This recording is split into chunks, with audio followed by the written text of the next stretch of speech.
Houston, before we close out our EVA, we understand that there are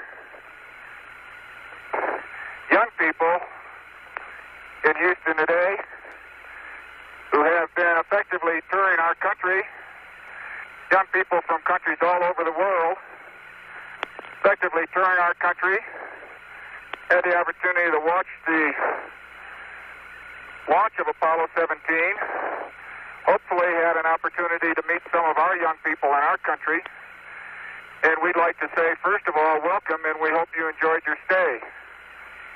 Second of all, I think probably one of the most significant things we can think about when we think about Apollo is that it has opened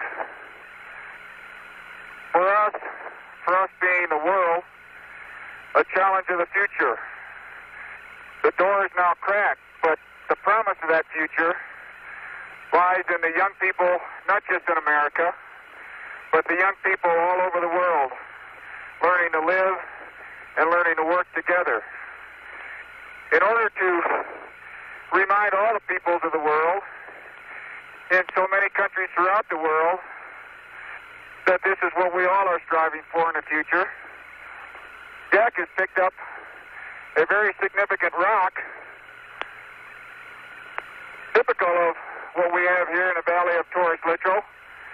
It's a rock composed of many fragments, of many sizes, and many shapes, probably from all parts of the moon, perhaps billions of years old.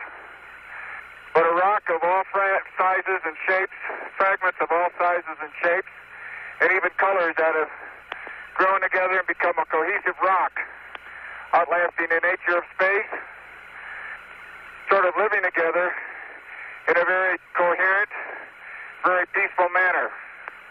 When we return this rock, or some of the others like it, to Houston, we'd like to share a piece of this rock with so many of the countries throughout the world.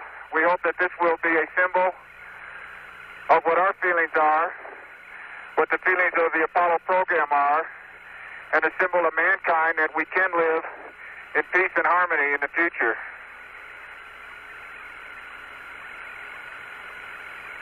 A portion of a rock will be sent to a representative agency or museum in each of the countries represented by the young people in Houston today. And we hope that that rock and the students themselves will carry with them our good wishes, not only for the new year coming up, but also for themselves, their countries, and all mankind in the future. Put that in the big bag, Gino. In the big bag. Roger. We Jack salute Dean, you, promise of the future. We thank you for your sentiments and your interest.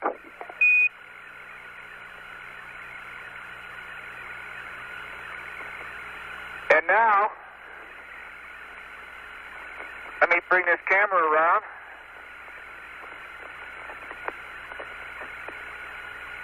To commemorate not just Apollo 17's visit to the Valley of Torres Littrow,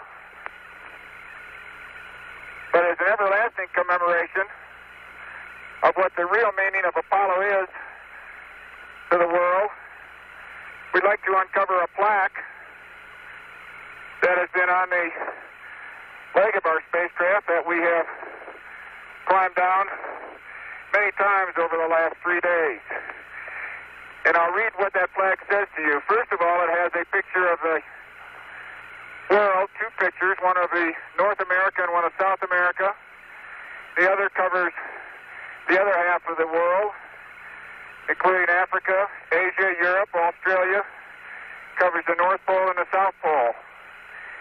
In between these two hemispheres, we have a pictorial view of the moon, a pictorial view of where all the Apollo landings have been made.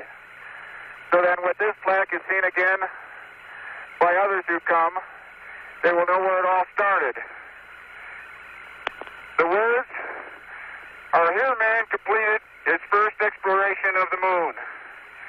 December 1972 AD. May the spirit of peace in which we came be reflected in the lives of all mankind.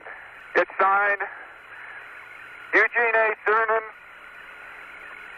Ronald E. Evans, Harrison H. Schmidt, and most prominently, Richard M. Nixon, President of the United States of America. This is our commemoration that will be here until someone like us, till some of you who are out there who are the promise of the future, come back to read it again and to further the expiration and the meaning of Apollo. Roger, Gene, we in Houston copy that and echo your sentiments. And Dr. Fletcher is here beside me.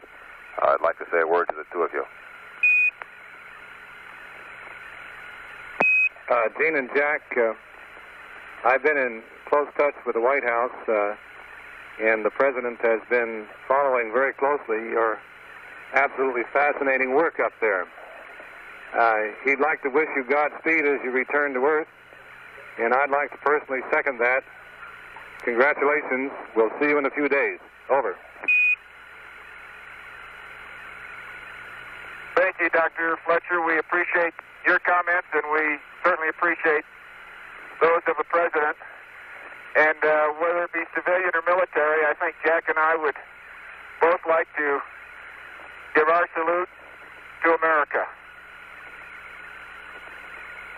And Dr. Fletcher, if I may, I'd like to remind everybody, I'm sure something they're aware, but this valley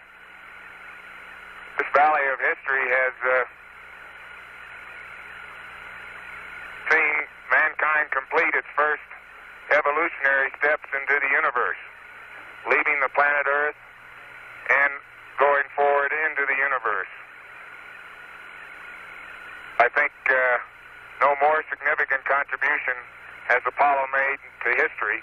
It's not often that you can foretell history, but I think we can in this case. And I think everybody ought to feel very proud of that fact. Thank you very much. We'll see you in a little bit. Okay, babe, let's go to the